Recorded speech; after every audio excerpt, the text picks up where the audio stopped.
Hello everyone! For those of you who don't know me, I'm Geminis, and I'm here today to talk about cosplay. What is cosplay? Cosplay is a hobby and an art of dressing up as a character and representing that character, normally in a convention. The term cosplay is the junction of two words, costume and play. The term itself comes from Japan from the 1980s, but the act of actually dressing up as a character is much older than that, dating back from the first World Science Fiction Convention in New York in 1939. Cosplay has its roots on the 15th century masquerade balls, which celebrated court life events like marriages on late medieval times. And in the 16th century Renaissance, those celebrations were extended to public life. And in the 19th century, costume parties get very popular.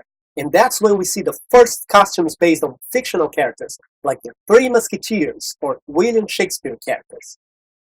One of the earliest records we have of a costume of a popular media character was based on A.D. Condo's science fiction comic character, Mr. Skyget from Mars, in 1908.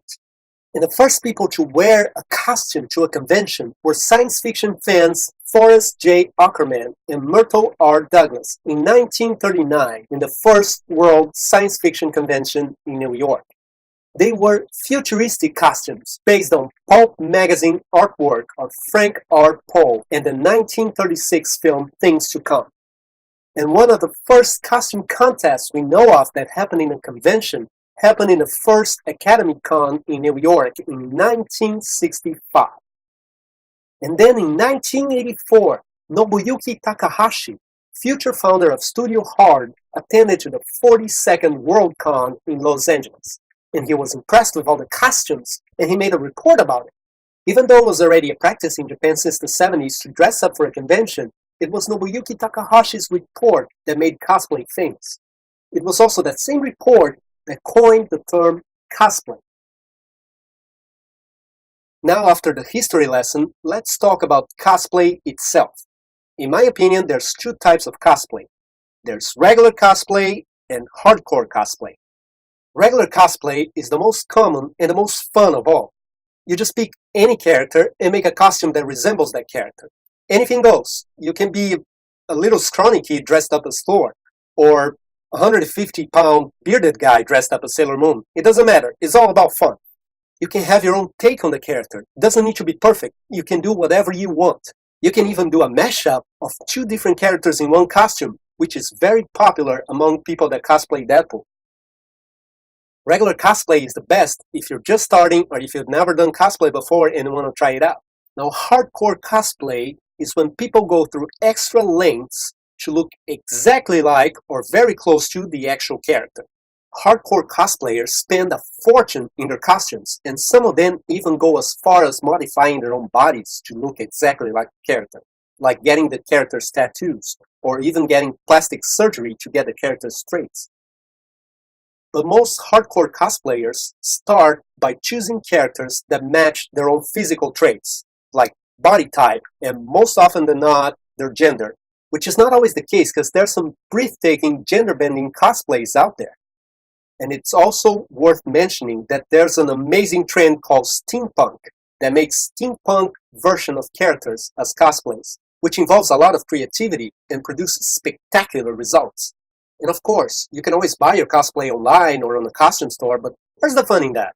More than half of the fun of cosplay is actually making your costume.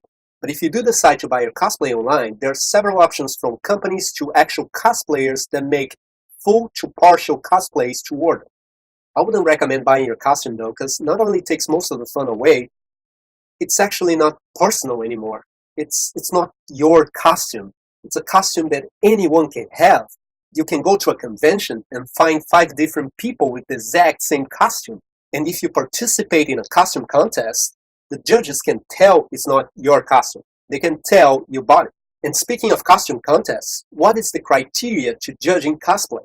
First off, judges are normally cosplayers themselves. If they're not cosplayers themselves, they're people that know a lot about pop culture and know a lot of characters. But most often than not, they're cosplayers themselves. Most common criteria involves accuracy, craftsmanship, presentation, and stage performance. Sometimes each judge evaluates all aspects. Sometimes each judge evaluates one aspect. Accuracy judges how close your costume is to the actual character. It's always helpful here to bring a reference image to the judges, because they may know a lot, but they don't know every single character out there. Craftsmanship judges your ability to actually make the costume, like your techniques and your adaptability. If you bought your costume, you lose a lot of points in this one. Not only judges can tell that you made your costume or not, in most conventions they can actually ask questions on how you made a certain part of your costume or the whole costume. Not that there's anything wrong with buying your costume, especially if you're just starting and you want to just be your favorite character for a day or two. If you're just doing it for fun, go ahead, it's all good. But I wouldn't recommend participating in a costume contest. Presentation judges how you portray the character. In other words, your acting skills. It judges how much you act like the character. Behind me you see two cosplays, Link from Legend of Zelda and Prompto from Final Fantasy XV. I've been cosplaying Prompto since Final Fantasy XV came out. And I've been cosplaying Link, different versions of Link, for the past 20 years. Why did I choose these two characters? It's not only because I like the characters or I have a certain physical resemblance to the characters. These characters also have my own personality. If I'm dressed up as any of these characters, I can just be myself. I don't have to act at all. And stage performance judges the connection between cosplayer and audience. This aspect judges how the cosplayer interacts with the people watching the contest and how those people respond to the cosplayer. It's always good to plan your presentation ahead. Even bring an audio CD with soundtrack, like the theme song of the character or the theme song of the series or anime or video game that your character is from. Use your creativity. I hope you enjoyed this video and I hope it helped you understand a little bit more of cosplay. And if you've never done cosplay before, I hope you're going to try it because it's a lot of fun.